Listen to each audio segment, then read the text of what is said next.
हरे राम राम राम हरे हरे। जय श्री कृष्णचंद्र भगवान की, श्रीमद् भगवत गीता जी की। इस संसार में अगर किसी वैष्णव को यश दिया जाता है तो वो यश वो वैष्णव एक वैश्या के समान मानता है। साधारण लोगों को यश बहुत प्रिय है, फेम बहुत अच्छा लगता है, लेकिन चैतन्य महाप्रभु ने भी ऐसा कहा है। बहुत अधिक चैतन्य महाप्रभु ने इस संसार के सामने प्रस्तुत नहीं किया, यद्यपि उन्होंने बहुत कुछ लिखा, लेकिन केवल 8 श्लोकों को इस जगत में प्रस्तुत किया, जिसको चैतन्य शिक्षाष्टकम कहा जाता है। तो उसमें से एक श्लोक है, न धनम न जनम न सुंदरी कवितां वा जगदीश कामये मम जन्मने जन्मनीश्वरे भवताद् भक्तिर्हेतुके त्वयि। इसमें चैतन्य महाप्रभु ये शिक्षा प्रस्तुत करते हैं वैष्णवों के लिए, भक्तों के लिए, न धनम न जनम न सुंदरी, कि ना तो वो इंद्रिय तृप्ति के लिए धन की इच्छा करते हैं और ना जन्म। जन्म का अर्थ होता है कि बहुत सारे फॉलोवर, बहुत सारे लोग जो उनके यश का गुणगान करते रहे।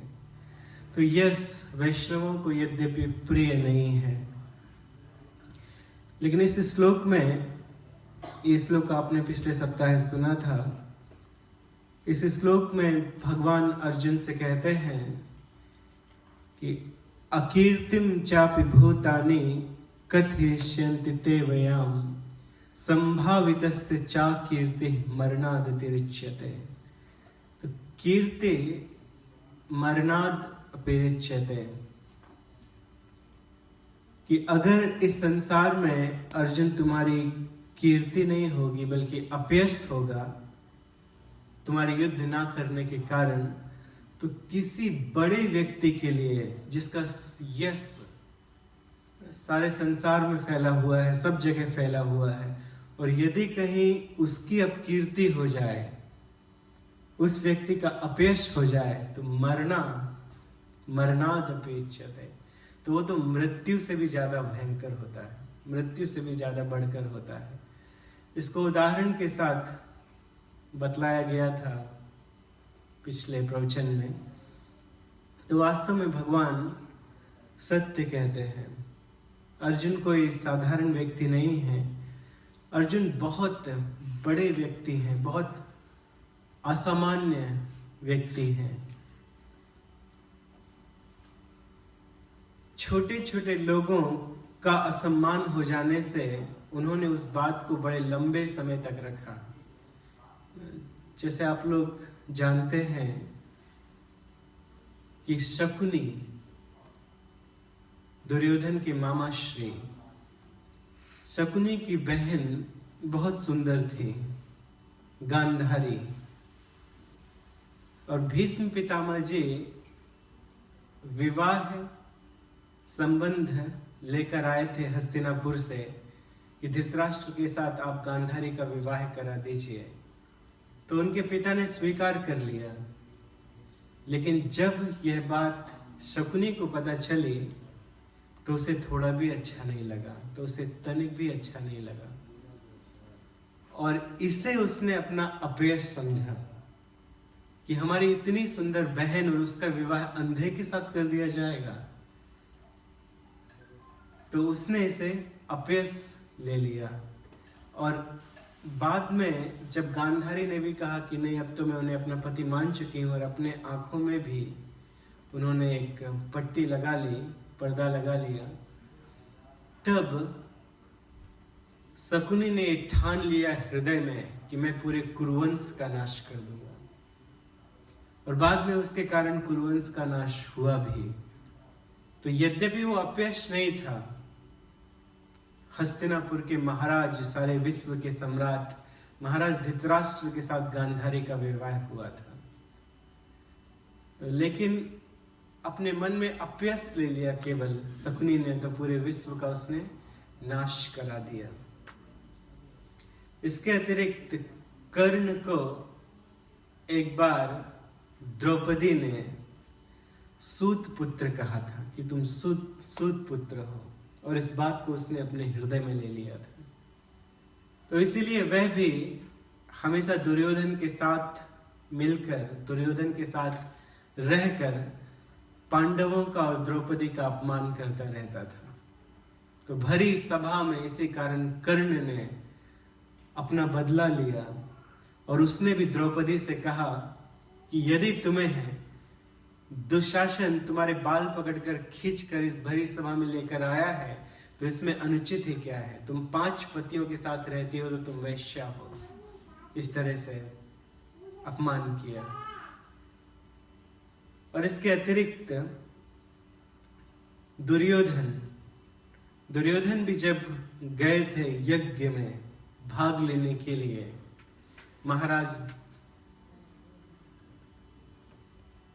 महाराज युधिष्ठिर के राज्य में इंद्रप्रस्थ में जब वो गए थे, उस समय एक बार द्रौपदी ने कह दिया था कि अंधे का पुत्र अंधा।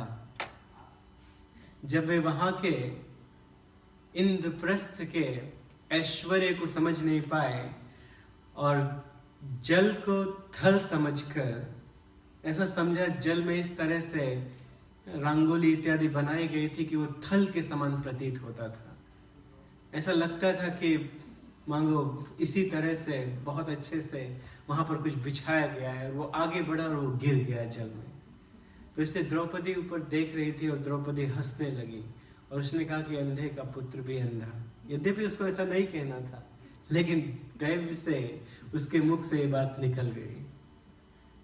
और तब दुर्योधन ने ठान लिया कि वो इस अपमान का बदला लेगा, और बाद में उसने उस अपमान का बदला बहुत बुरे तरीके से लिया।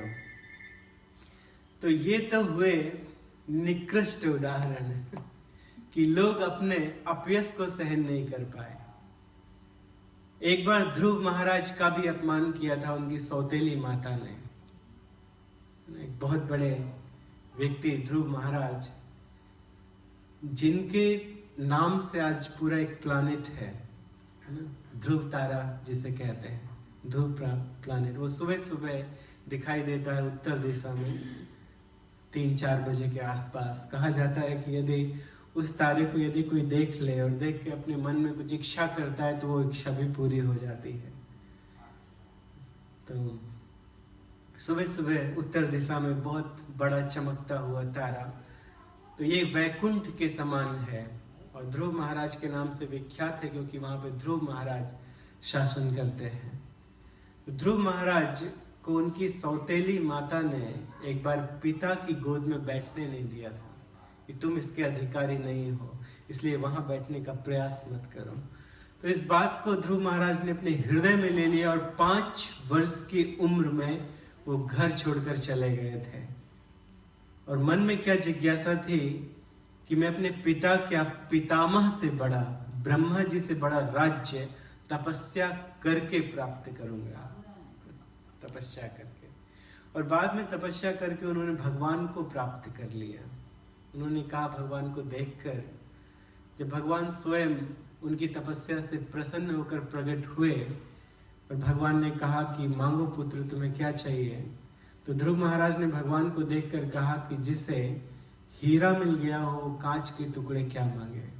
तो इस संसार की वस्तुएं, इस संसार का राज्य, यहाँ तक कि ब्रह्मा जी से भी बड़ा राज्य वो कांच के टुकड़े के समान है आपके समक्ष, आपके सामने। तो मुझे कुछ नहीं चाहिए। तो भगवान तो उन्हें सब कुछ भी दिए और अपनी भक्ति भी दिए, तो एक अच्छा उदाहरण है। तो इसी तरह से अर्जुन भी एक बहुत असामान्य व्यक्ति है। ऐसा कोई भी इस संसार में नहीं है जो अपने शरीर से स्वर्ग चला जाए। पापी व्यक्तियों के फोटो के नीचे जरूर लिख दिया जाता है स्वर्गवासी, लेकिन कहाँ गए वो तो भगवान ही जानते हैं। स्वर्ग जाना कोई आसान बात नहीं है। देवताओं को सात्विक कहा जाता है। तमोगुण में रहने वाले लोग सतोगुण में कैसे जा सकते हैं? यहाँ पर लोग मांसाहार करते हैं, नशा पान करते हैं, झूठ बोलते हैं, और मरने के बाद फोटो पे लिख दिया जाता है स्वर्गवासी। तो ये मांसाहार, नशापान, अवैध स्त्री संग, ये सब क्या है? ये सब तमोगुण है। तो तमोगुण से लोग सत्वगुण को कैसे प्राप्त कर सकते हैं? तो स्वर्ग में वो जाते हैं जो सतोगुणी हैं। लेकिन अर्जुन सशरीर अपने शरीर से जाके इंद्र के बगल में उनके सिंहासन में एक साथ बैठे थे। इंद्र ने बैठाला था अपने साथ में, अपने सिंहासन में अर्जुन को, कि आओ यहाँ पर हमारे साथ बैठो। तो वो है अर्जुन। अर्जुन ने बड़े बड़े देवताओं को प्रसन्न किया था। यहाँ तक कि अर्जुन ने शिव जी को प्रसन्न किया था अपनी तपस्या के द्वारा। युद्ध करने के लिए अस्त्र शस्त्र इकट्ठे कर रहे थे। भगवान ने कहा था कि तुम शक्तियां इकट्ठी करो। तो शक्तियां कैसे इकट्ठी की जाती है? तपस्या के द्वारा। तो तपस्या के द्वारा वे अस्त्र शस्त्र इकट्ठे कर रहे थे। तो उन्होंने शिव जी का ध्यान किया और शिव जी उनकी परीक्षा लेना चाहे उन्हें कुछ देने के पहले। तो जैसा आपने पिछले सप्ताह सुना था कि क्षत्रियों को परमिशन है शिकार करने की, क्योंकि धर्म की रक्षा करने के लिए कभी कभी उन्हें युद्ध भूमि में रक्त बहाना पड़ता है। और जिसने जीवन में रक्त देखा ही नहीं वो तो वैसे ही बेहोश हो जाएगा रक्त देख, ब्राह्मण इत्यादि रक्त देखकर वो चक्कर खा के गिर जाते हैं। तो क्षत्रियों को यह अनुमति थी कि वो विशेष प्रकार के पशुओं का वध करें जो दूसरों को हानि पहुंचाते हैं। तो अर्जुन ने एक पशु का वध किया और उसी समय वहां पर अपने हाथ में धनुष बाण लेकर शिकारी के रूप में शिवजी भी प्रकट हो गए। और शिवजी ने क्लेम किया कि ये पशु मेरा है, इसे मैंने मारा है। अर्जुन कहता नहीं, मैंने मारा है। तो किसको ये पशु प्राप्त हो? जो युद्ध में दूसरे को परास्त कर देगा उसका ये पशु है। तो शिव जी और अर्जुन के बीच में घमासान महायुद्ध हुआ और उस युद्ध में अर्जुन ने शिव जी को परास्त कर दिया। अर्जुन इतने सफल थे, इतने असामान्य थे, इसलिए शिव जी प्रसन्न हुए। यद्यपि शिव जी बहुत शक्तिशाली है, इच्छा मात्र से किसी को भी मार सकते हैं, लेकिन वे परीक्षा ले रहे थे अर्जुन की। तो शिव जी बहुत प्रसन्न हुए उसके धनुष विद्या को देखकर, उसकी सफलता को देखकर। तो शिव जी ने उसे पशुपात अस्त्र प्रदान किया जो पूरे विश्व को नाश कर सकता है एक ही बार में। पशुपात अस्त्र प्रदान किया। स्वयं द्रोणाचार्य जी ने प्रसन्न होकर ऐसा अस्त्र प्रदान किया था जिससे वो अपने गुरु का वध भी कर सकते थे। अर्जुन अपने गुरु को भी मार सकते थे और वरदान दिया था कि तुम सबसे बड़े धनुर्धर बनो पूरे विश्व में, सदैव विजयी रहो। तो इतने असामान्य व्यक्ति हैं अर्जुन। केवल एक ही बाण में अर्जुन ने अनेकानेक महारथियों को, द्रोणाचार्य को, भीष्म पितामह को, इन सबको मिलाकर सारे गुरुओं को निद्रा में सुला दिया था विराट नगर में, केवल एक ही बाण में। इतने असामान्य व्यक्ति हैं अर्जुन। तो ऐसे व्यक्ति को यदि अपयश मिले तो वो उसकी मृत्यु के समान है।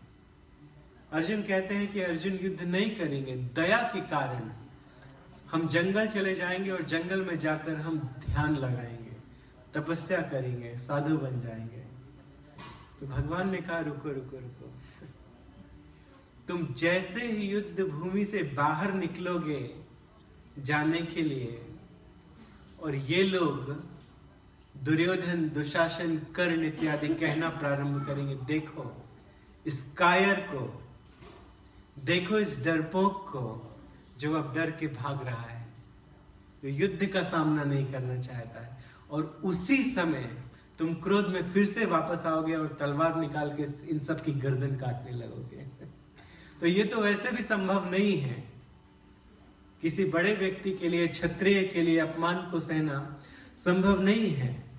इसलिए भगवान कहते हैं, भयात रणात उप्रतम मश्यन्ते त्वं महारथः येषां च त्वं बहुमतो भूत्वा यस्य लाघवम्। जिन जिन महान योद्धाओं ने तुम्हें सम्मान दिया है, अगर तुम इस तरह से युद्ध भूमि का त्याग करोगे तो वे सब ये सोचेंगे कि तुमने डर के कारण युद्ध भूमि छोड़ दिया और वे तुम्हें तुच्छ मानेंगे। अवाच्य वादांश बहु, अवाच्य वादांश, अवाच्य ना कहने योग्य कटु वचन लोग तुम्हें कहने लगेंगे, जैसे कायर, डरपोक इत्यादि शब्दों से तुम्हें संबोधित करेंगे। बहुन वदिष्यन्ति तवाहिता, इस प्रकार के अनेक शब्द कहेंगे। निंदन तस्तव सामर्थ्यम ततो दुख तरंग, और तुम्हारे लिए इससे बड़ा कोई दुख दूसरा नहीं होगा। क्षत्रिय के लिए सबसे बड़ा सुख तो ये है कि जब उसे कोई युद्ध के लिए ललकारे तो उसे बहुत खुशी होती है। यदक्षया चोपपन्नम, क्षत्रिय तो इच्छा करते हैं कि उन्हें ऐसा युद्ध प्राप्त हो। क्यों? स्वर्ग द्वारम अपावृतम, क्योंकि युद्ध से क्षत्रियों के लिए स्वर्ग का द्वार खुल जाता है। स्वर्ग द्वारम अपावृतम। इसलिए भगवान कहते हैं कि युद्ध करो अर्जुन, इस तरह से जाओ मत, ये तुम्हारे लिए अनुकूल नहीं है। अरे पहले की बात क्या, 5000 साल पहले की बात क्या की जाए। ये महाभारत का युद्ध लगभग 5000 साल पहले युद्ध हुआ था, लेकिन केवल 300 वर्ष पहले, उस समय भी क्षत्रिय स्प्रिट हुआ करती थी भारत में। तो एक यशोमंत सेन नाम के एक राजा थे जो औरंगजेब के सेनापति थे। बहुत लंबे समय की बात नहीं है, केवल 300 साल पहले। तो वो एक बार युद्ध करने के लिए गए, और युद्ध करने के लिए गए, लेकिन वो परास्त होके वापस आने लगे, और उनकी पत्नी को पता चला कि युद्ध में हार के वो आ रहे हैं। तो उन्होंने दरवाजे बंद कर लिए। उनकी पत्नी ने कहा कि दरवाजे बंद कर दिए जाएं। तो जब वे आए और उन्होंने देखा कि हमारे घर का, हमारे पैलेस का दरवाजा डोर बंद है, तो उन्होंने अपने एक सैनिक को भेजा कि अंदर जाकर क्वीन से कहो, रानी से कहो कि हम लौट कर आए हैं। तो वो गए अंदर सैनिक, और अंदर जाके कहते हैं कि वो युद्ध में मारे नहीं गए, वो आए हैं, वापस आए हैं। तो रानी ने कहा कि यदि वो वापस आए हैं हार कर, तो वो हमारे पति नहीं हो सकते। क्षत्रिय तो वो हैं जो युद्ध में दूसरे को हरा दें या खुद वहां पर लड़ते लड़ते मर जाएं। जो हार कर वापस आ जाए वो क्षत्रिय नहीं है। तो ये कोई प्रिटेंडर है, ये हमारे पति नहीं हो सकते। उसने दरवाजे नहीं खोले। तो प्रभुपाद जी एग्जाम्पल देते हैं, ये उदाहरण देते हैं कि 300 साल पहले भी क्षत्रिय स्प्रिट इस प्रकार से हुआ करती थी। तो 5000 साल पहले की बात क्या की जाए। इसलिए भगवान कहते हैं कि तुम युद्ध करो। अरे भगवान किसी का सारथी अगर बने हैं तो भगवान किसी साधारण व्यक्ति का सारथी तो बनेंगे नहीं। अगर सारथी बने, इसका अर्थ ही है कि अर्जुन असामान्य है। भगवान ऐसा कहते भी हैं कि भक्तोसि मे सखा चेति रहस्यम एतदुत्तम। मैं तुम्हें भगवत गीता का ये ज्ञान इसलिए दे रहा हूं क्योंकि तुम मेरे भक्त हो और मेरे सखा हो। और भगवान उसके सारथी भी इसलिए बने हैं क्योंकि वो अर्जुन भगवान के सखा है, और केवल सखा नहीं है बल्कि भक्त है। इसलिए तो क्योंकि अर्जुन भगवान के भक्त हैं, तो भगवान उनकी भक्ति करके सारे संसार को ये बता देना चाहते हैं कि उत्तम वो है जो भक्तों की भक्ति करे। इसलिए गौड़िया वैष्णव संप्रदाय में, माधवाचार्य जिसे आए हुए संप्रदाय में सबसे बड़ा भक्त उन्हें माना जाता है जो भक्तों की भक्ति करते हैं, उन्हें बड़ा माना जाता है। और स्वयं भगवान ने इस बात को स्थापित किया। और सबसे बड़ा उदाहरण क्या है? सबसे बड़ा उदाहरण ये है कि भगवान स्वयं अर्जुन के सारथी बने हुए हैं। तो हम ये कहना चाहते हैं कि अर्जुन एक असामान्य व्यक्ति हैं, कोई सामान्य नागरिक, सामान्य योद्धा, सामान्य महारथी नहीं है। तो ऐसे व्यक्ति का अपयश वो स्वयं नहीं सहन करेंगे। आपने सुना कि युधिष्ठिर महाराज के कह देने पर कि अपना ये गांडीव त्याग कर दो, वो अपने भाई की गर्दन काटने लगे थे।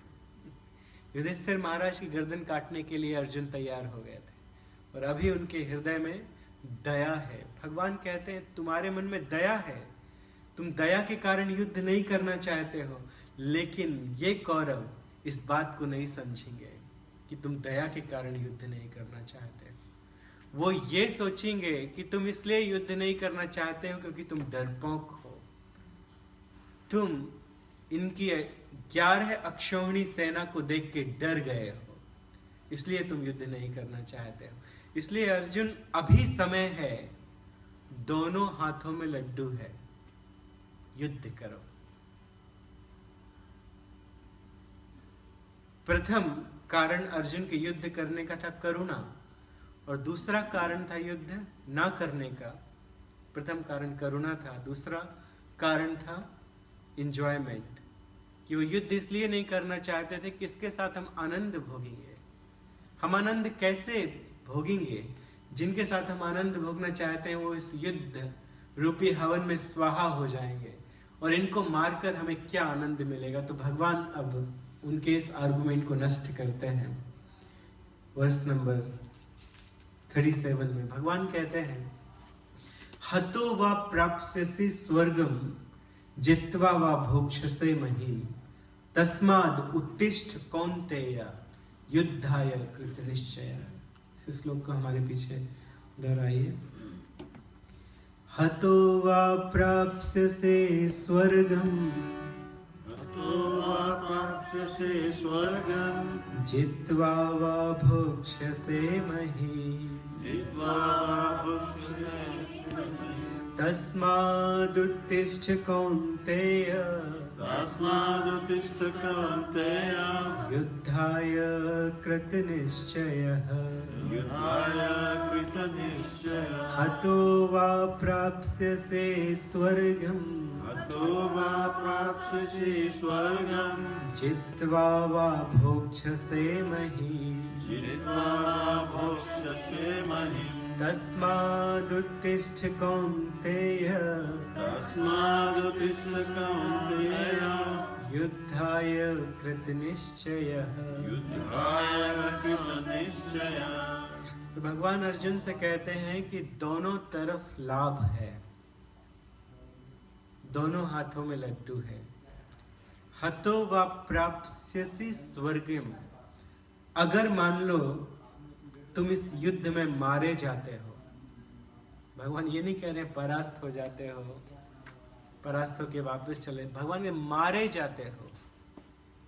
क्योंकि क्षत्रिय जब युद्ध में जाता है तो या तो वो विजय प्राप्त करके आता है या अपने प्राणों को युद्ध भूमि में त्याग कर आता है। तो जब युद्ध भूमि में बिना पीठ दिखाए जब कोई मरता है तो वो कहाँ जाता है? स्वर्ग में जाता है। तो इसलिए भगवान कहते हैं हतो वा प्राप्स्यसि स्वर्गम। जिस समय देवताओं और वृत्रासुर के बीच में घमासान युद्ध हुआ था तो राक्षस सेना भागने लगी थी। जब इंद्र की तरफ से इंद्र की सेना ने अस्त्रों की शस्त्रों की बौछार की तो राक्षस सेना भागने लगी। तो पलट के वृत्रासुर ने कहा कि अरे तुम लोग कहां जाते हो, युद्ध करो। युद्ध में जो पलायन करता है, युद्ध में जो पीठ दिखाकर भागता है, वास्तव में वो कभी उत्तम लोगों को प्राप्त नहीं करता, और वो केवल अपने माता पिता के मलमूत्र के समान है। तो इसलिए सामने आओ और युद्ध करो। वृत्रासुर इस प्रकार से कहते हैं। तो क्षत्रियों का ये कर्तव्य होता है कि वो युद्ध में, धर्म के लिए जब युद्ध हो तो अपने प्राणों की बलि दे दें। तो इसलिए भगवान कहते हैं कि अगर इस धर्म युद्ध में मारे जाते हो, देखो एक तो धर्म भूमि का ये प्रभाव है कि इस कुरुक्षेत्र के स्थान में जो भी मृत्यु को प्राप्त होता है वो सीधे स्वर्ग में जाता है। और ये क्या है? ये युद्ध है। क्षत्रिय इसे युद्ध की इच्छा करते हैं क्योंकि वो स्वर्ग लोक देने वाला होता है। और यदि तुम जीत जाओगे, मर जाओगे, तो तुम्हें स्वर्ग प्राप्त होगा, और स्वर्ग की भी प्राप्त होगा तो कम से कम स्वर्ग प्राप्त होगा। उस कुरुक्षेत्र के युद्ध में जो लोग मारे गए थे उनको कम से कम स्वर्ग लोक मिला था। लेकिन बहुत से लोग भगवान का मुखारबिंद देख के अपने प्राणों को त्यागी और वैकुंठ चले गए, भगवान के धाम में चले गए बहुत सारे लोग। तो जित्वा वा भोक्षसे महिम, अगर जीत जाओगे तो इस पृथ्वी का साम्राज्य, इस पृथ्वी का साम्राज्य भोगोगे आनंद के साथ।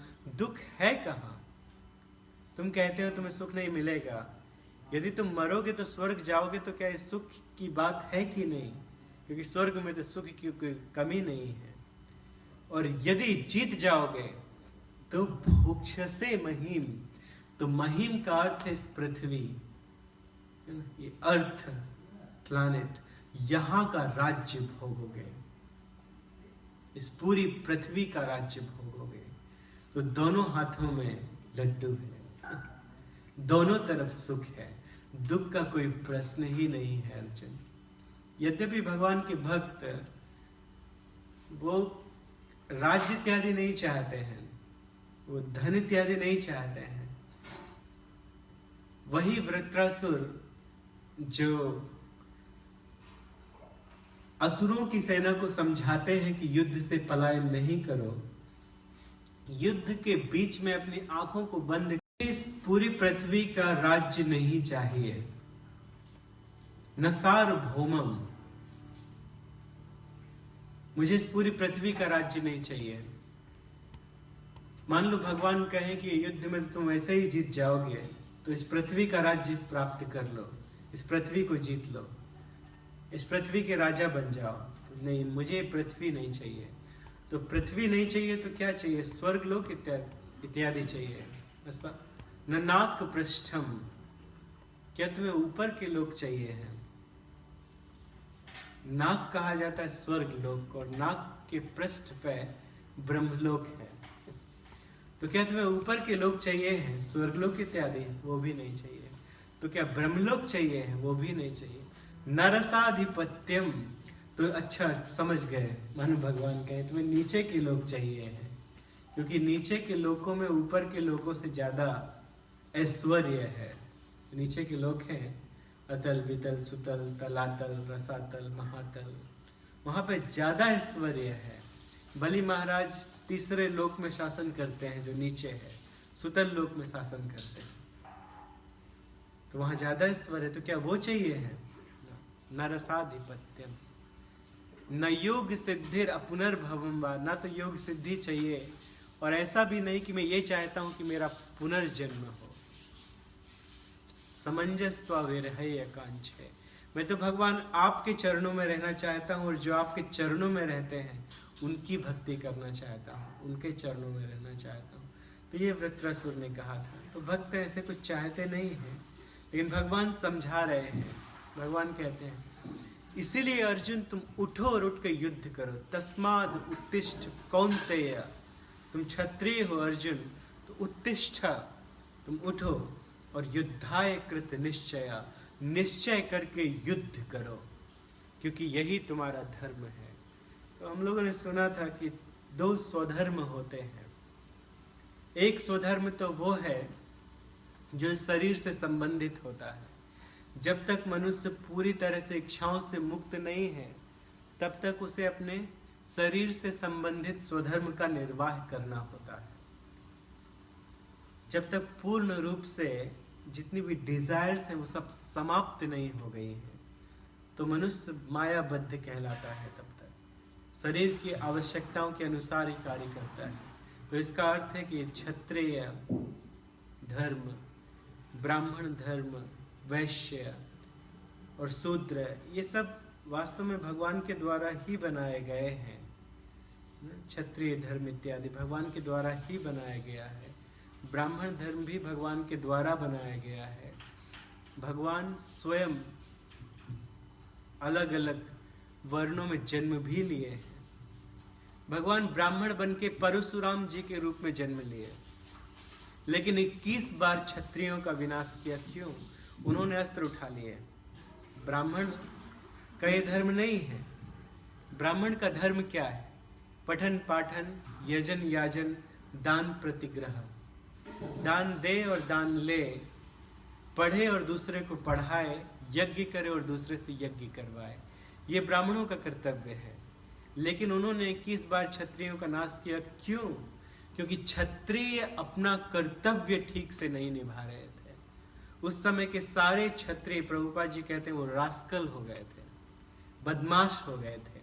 इसलिए अगर क्षत्रियों के ऊपर कोई शासन कर सकता है तो कौन शासन कर सकता है? ब्राह्मण शासन कर सकता है। क्षत्रियों को कौन कंट्रोल करता है? वास्तव में ब्राह्मण कंट्रोल करता है। तो उन्होंने क्षत्रियों का विनाश किया, क्योंकि क्षत्रिय वो अपने धर्म का पालन नहीं कर रहे थे। तो 21 बार इस पृथ्वी को क्षत्रियों से खाली किया परशुराम जी ने। दूसरी तरफ विश्वामित्र जी वो इच्छा मात्र से अनेकानेक राक्षसों का वध करने में सक्षम थे। मार सकते थे राक्षसों को, लेकिन स्वयं नहीं मारा, क्योंकि वो अपने धर्म का पालन कर रहे थे। विश्वामित्र जी कहाँ गए? महाराज दशरथ के पास गए। जब असुरों का वध करना था, राक्षसों का वध करना था, तो दशरथ महाराज के पास गए, क्षत्रिय के पास गए और जाके कहा कि आप अपने पुत्र को हमें दे दीजिए, राम लक्ष्मण। यद्यपि विश्वामित्र जी इतने शक्तिशाली थे कि इच्छा मात्र से सारे असुरों को मार सकते थे, लेकिन उन्होंने क्षत्रिय धर्म को अपने ऊपर नहीं लिया, अपने हाथों में नहीं लिया, क्योंकि उस समय के राजा अच्छे थे। दशरथ महाराज जो असुरों से मुकाबला कर सकते थे, धर्म रूपी राजा थे, धर्म का पालन करने वाले राजा थे। तो क्षत्रिय राज्य करे, समय आने पे अस्त्र उठाए धर्म की रक्षा के लिए और अपनी प्रजा को भी धर्म में लगाए, ये क्षत्रियों का कार्य है। तो यदि कोई ऐसा नहीं करता है तो दूसरे क्षत्रिय के ऊपर वो भार आ जाता है कि वो इसे ठीक करे। इसलिए दंड पाणी, उसे दंड पाणी भी कहा जाता है, क्योंकि वो दंड देते हैं फिर दूसरे क्षत्रियों को। तो उस समय इसी की आवश्यकता थी। इसीलिए भगवान कहते उत्तिष्ठ अर्जुन, उठो, तस्माद उत्तिष्ठ कौन्तेय युद्धाय कृत निश्चय। निश्चय करके युद्ध करो। यदि मारे जाओगे तो तुम्हें स्वर्ग मिलेगा, और यदि जीतोगे तो इस पृथ्वी का राज्य भोगोगे। कौन कहता है कि तुम्हें सुख नहीं मिलेगा? तुम्हें सुख मिलेगा। इस प्रकार से भगवान कहते हैं। तो इस संसार में कोई कुछ भी कार्य करता है तो उसे या तो सुख मिलता है या दुख मिलता है। इस बद्ध जीव कोई भी कार्य करता है तो या तो किसी कार्य को करके वो खुशी को प्राप्त करता है, यदि उसके इच्छा अनुसार या कार्य संपन्न नहीं होता है तो उसे दुख मिलता है। तो इस संसार का ये गुण है, ये लक्षण है, यहाँ केवल सुख नहीं है, यहाँ ड्युअलिटी है ना। This material world is full of duality. यहाँ पे दो चीजें, सुख भी है और दुख भी है, मान है, अपमान है, पिता है तो पुत्र भी है, दिन है तो रात भी है, आसमान है तो पृथ्वी भी है ना, अमृत है तो जहर भी है। ये संसार ऐसा है, यहाँ पे केवल सुख नहीं मिलेगा। लेकिन भगवान के भक्त वो सुखी होते हैं। यदि वो सुखी भी होते हैं कृष्ण के लिए और दुख भी होता है तो कृष्ण को ही अर्पण करते हैं। ऐसा कहा गया है श्रीमद् भगवद गीता में कि ब्रह्मभूत प्रसन्नात्मा न सोचति न कांक्षति शुभाशुभ परित्यागी। समः सर्वेषु भूतेषु मद भक्तिम लभते पराम। ये भगवद गीता के 18वें अध्याय का वर्ष नंबर 54 है। ब्रह्मभूत प्रसन्नात्मा, भगवान के भक्त कैसे होते हैं? इस श्लोक में, इसके बाद जो श्लोक है उसमें भगवान कहते हैं, सुखे दुखे समे कृत्वा लाभा लाभो जया जयो ततो युद्धाय युज्यस्व नैवं पापमवाप्स्यसि। श्लोक नंबर 11 से श्लोक नंबर 30 तक भगवान ने ज्ञान का बखान किया, अर्जुन को ज्ञान दिया, ज्ञान योग का वर्णन किया इस अध्याय में, वर्ष नंबर 11 से वर्ष नंबर 30 तक। वर्ष नंबर 30 से 37 तक भगवान ने कर्म की व्याख्या की। स्वकर्म, अपने कर्म का पालन करो। तुम क्षत्रिय हो, क्षत्रिय का कर्तव्य है युद्ध करे तो तुम युद्ध करो। लेकिन अब वर्ष नंबर 38 में सुखे दुखे समे कृत्वा लाभा लाभो जया जयो ततो युद्धाय युज्यस्व नैवं पापमवाप्स्यसि। इसमें भगवान कर्म और ज्ञान दोनों को कंबाइन करके भगवान कहते हैं फाइट विथ डिटैचमेंट। तुम करो, फाइट करो अर्जुन, लेकिन डिटैचमेंट, अपने लिए नहीं करो, बल्कि भगवान कहते हैं कि सुख और दुख में, लाभ में अलाभ में, जय में और पराजय में समान रहकर जो कर्म करता है उसे किसी प्रकार का पाप नहीं लगता है।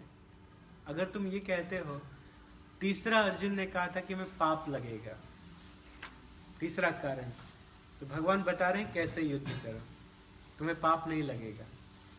समान रहकर, समभाव रहकर, इसी को 18वें अध्याय में कहा गया है कि ब्रह्मभूत प्रसन्नात्मा ना सोचति ना कांक्षति समः सर्वेषु भूतेषु मद भक्तिम लभते पराम।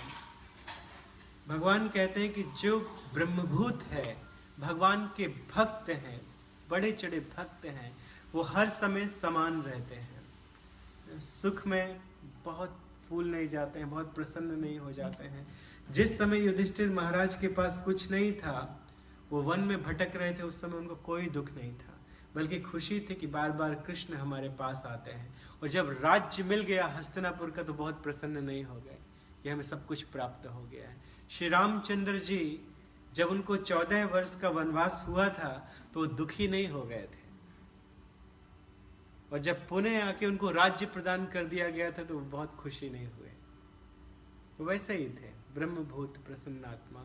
तो जो भक्त, भगवान में क्वालिटी है वही भक्तों में आती है, भगवान की भक्ति करने से।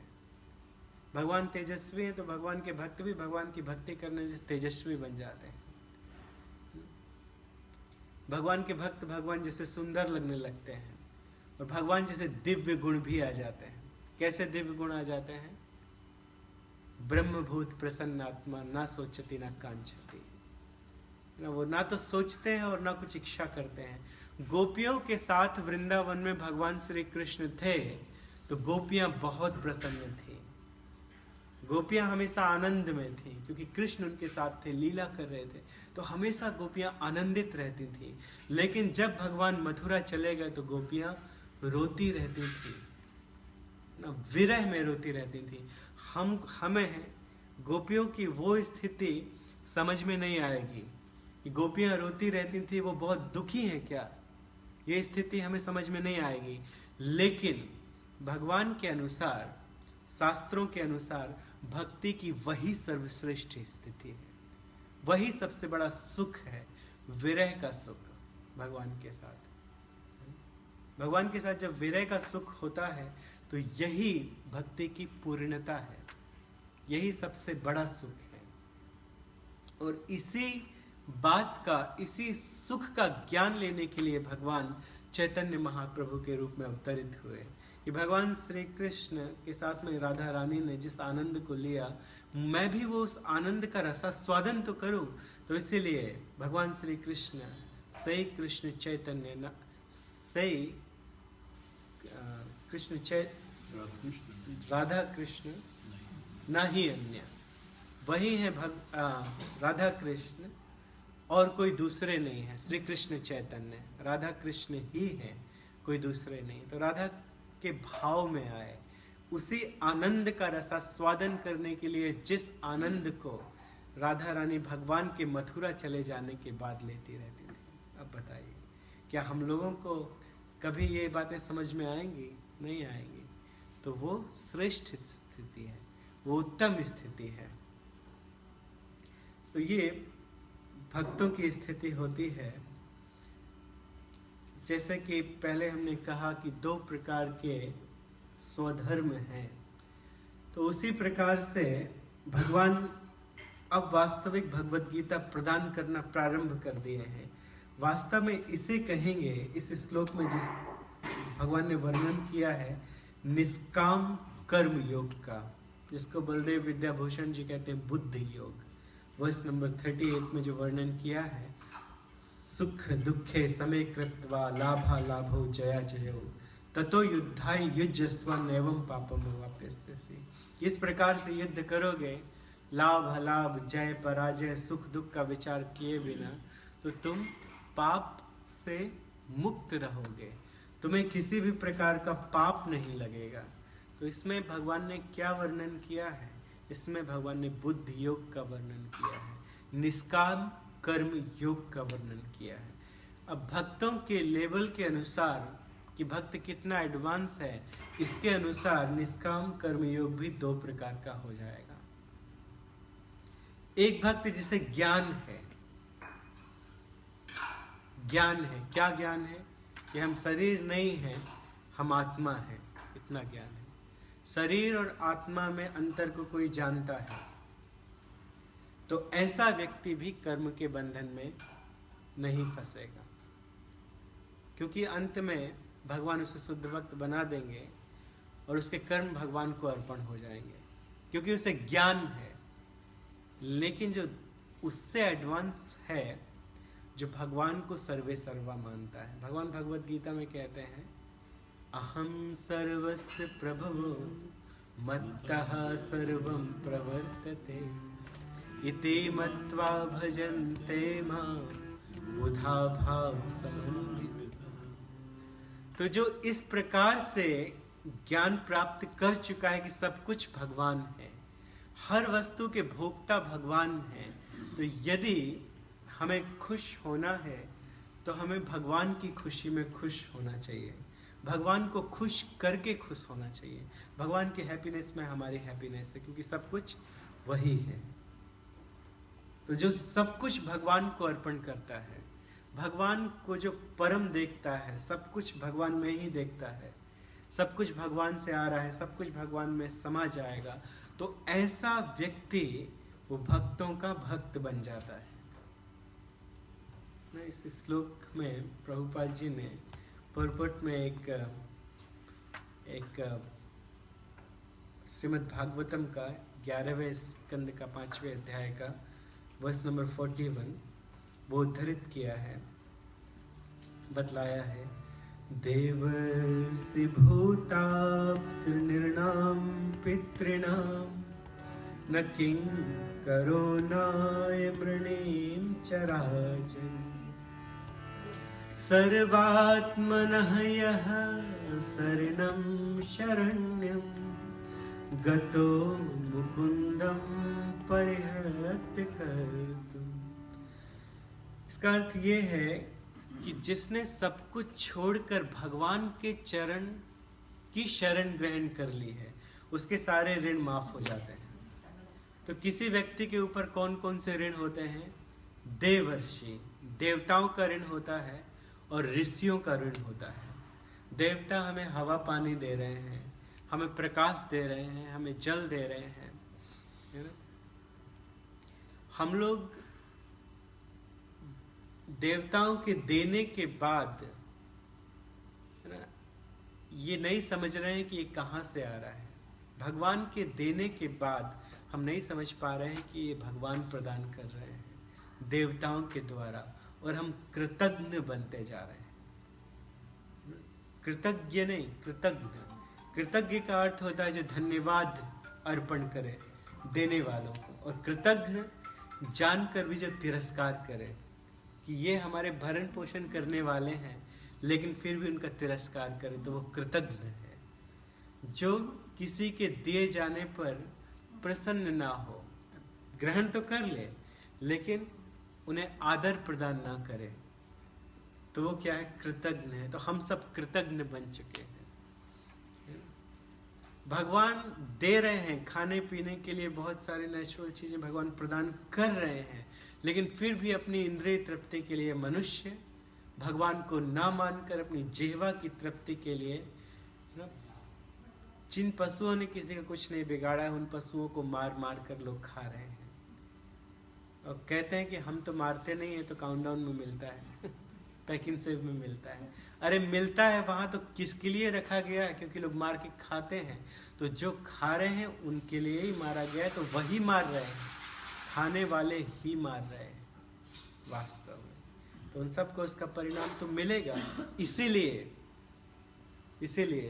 कई प्रकार के दैविक कष्ट आते हैं, भगवान ये बताना चाहते हैं।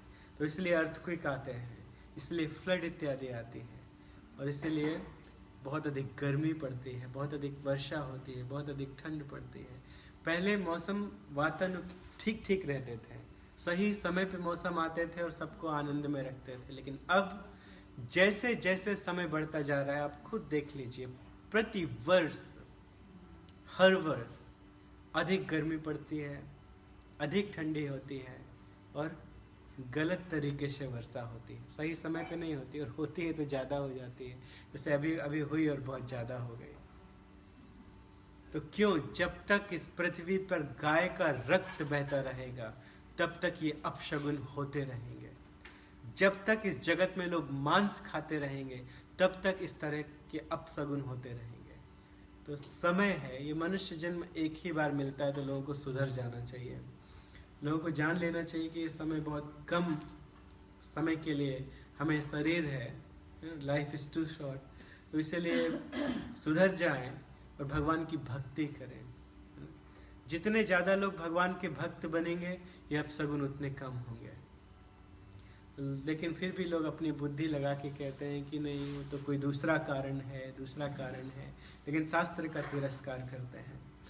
तो शास्त्र को स्वीकार करना चाहिए, और जो भक्त भगवान को सब कुछ मानते हैं, भगवान के प्रति कृतज्ञ हैं, तो ऐसे व्यक्ति अपने आप को भगवान का दास मानते हैं। वो जानते हैं कि जीवेरे स्वरूप है कृष्णेर नित्य दास, जीव का स्वरूप है कि वो कृष्ण का नित्य दास है, और कृष्ण का ही नहीं, कृष्ण के भक्तों के का भक्त है। जैसे वृत्रासुर ने कहा कि दासानुदासो भवतास्मि भूयः, कि हे भगवान, आप हमें अपना भक्त मत बनाइए, अपना दास मत बनाइए, बल्कि दासों का दास बना लीजिए।